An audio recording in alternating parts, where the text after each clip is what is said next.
Kembali lagi di channel saya. Kali ini saya akan mengunboxing sebuah monitor yang mungkin cocok buat level menengah ke bawah. Seperti apa barangnya? Simak dalam video berikut.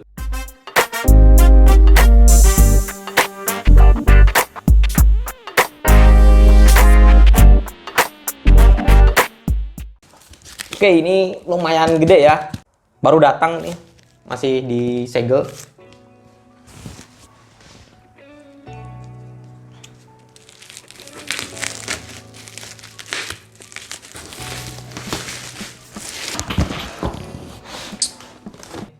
Nah, ini barangnya, monitor dari Asus dengan layar lebar 24 inch, refresh rate 75 Hz, dan memiliki sertifikasi TÜV Reinhardt untuk supaya tidak cepat lelah di mata atau pengurangan sinar biru ya. Langsung saja saya buka. Ini sepertinya sudah pernah dibuka sama ekspedisi untuk ngecek kondisi barang sepertinya. Mungkin bukan ekspedisi tapi dari online shopnya ya. Untuk link pembelian saya taruh di deskripsi. Nah, ini diisi di dalam kardus. Ternyata rapi banget ya. Ini ada kabel di sebelah sisi saya nih. Di sisi saya ada kabel. Terus ada power supply. Ternyata power supply-nya terpisah ya. Dan ini ada stand, desktop stand. Ini bahannya metal campur plastik, ternyata bagus ya. Berat ini, jadi supaya monitor tuh nggak mudah jatuh ya. Ini berat banget, ada kali 1 kilo lebih. Nah, ini unit utamanya ya. Duh, sempit banget. Sorry ya kalau kelihatannya berantakan. Nah, ini dia. Saya buka ya.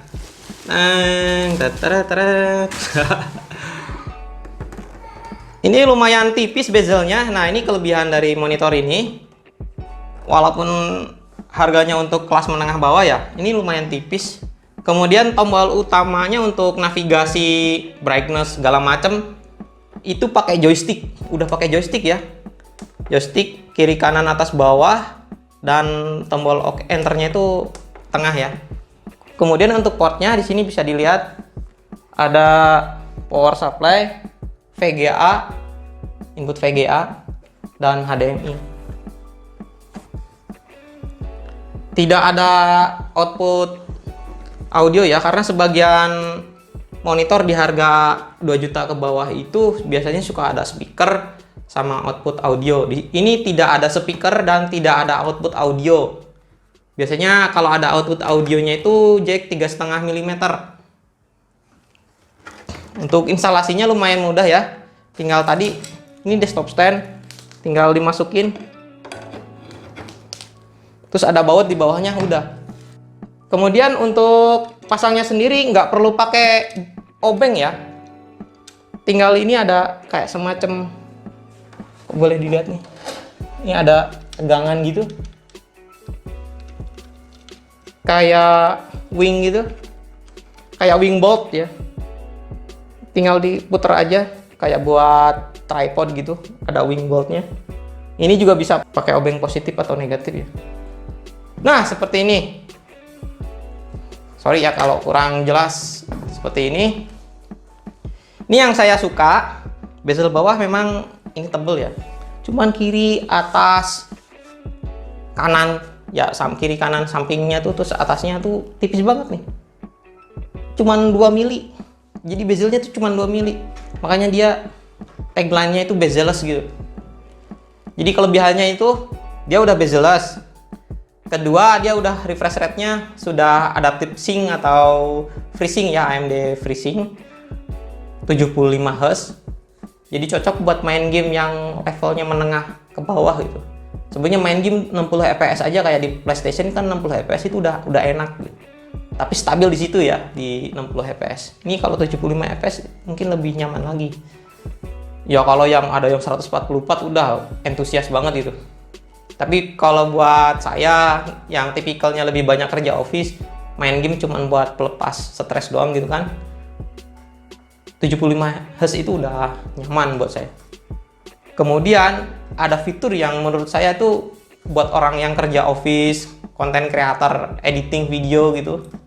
Itu fitur pengurangan sinar biru tanpa mengurangi ketajaman warna ya. Dia sudah tersertifikasi TÜV Reinhardt. Jadi dia ada teknologi pengurangan sinar birunya. Sebenarnya umum ini, tapi dia kelebihannya sudah tersertifikasi.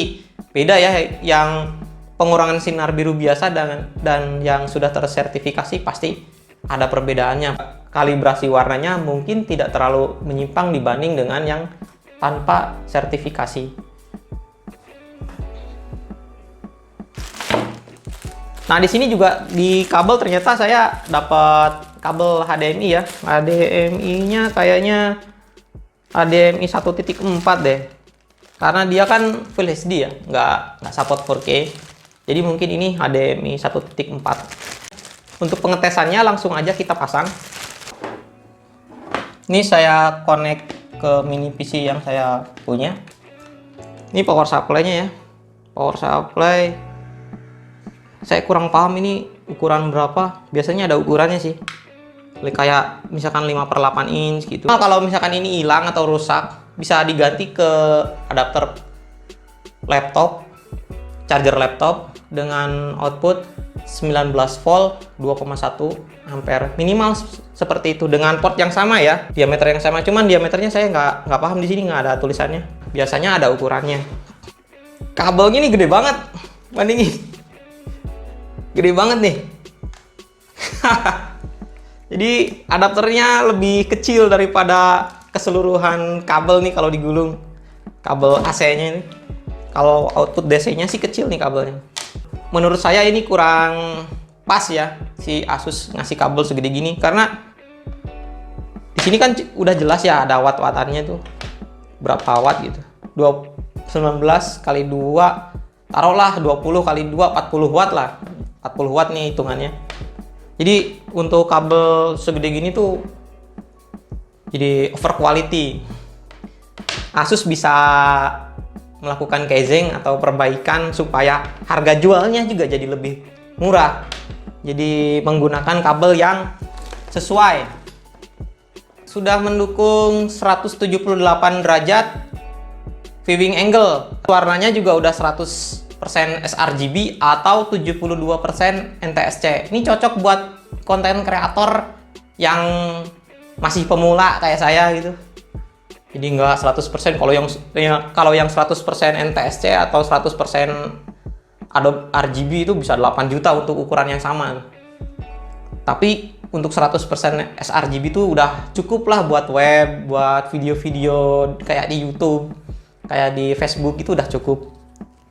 Ya kalau misalkan kalian ada budget lebih, kenapa nggak beli yang sesuai gitu, yang bisa 100% Adobe RGB.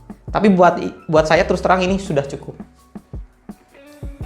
Ini 178 derajat viewing angle tuh udah enak banget dilihat dari sudut. Saya sendiri nih lihat posisi gini masih jelas, nggak ada perubahan warna sama sekali. Nggak ada perubahan warna sama sekali. Jadi mungkin teman-teman bisa lihat. Nah ini kalau ada flare ini karena ada itu ya, cahaya ya, karena ada lighting. Tapi kalau misalkan ini tanpa lighting, kalian bisa lihat bahwa ini tidak ada perubahan warna sama sekali di 178 derajat. Dan panelnya sudah IPS.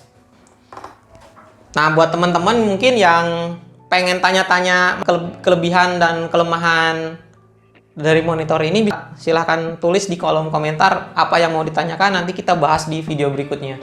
Karena kalau terlalu lama ini video ini juga bikin ngantuk ya, terlalu bertele-tele. Cukup sekian saja dari saya. Sampai jumpa. Bye-bye.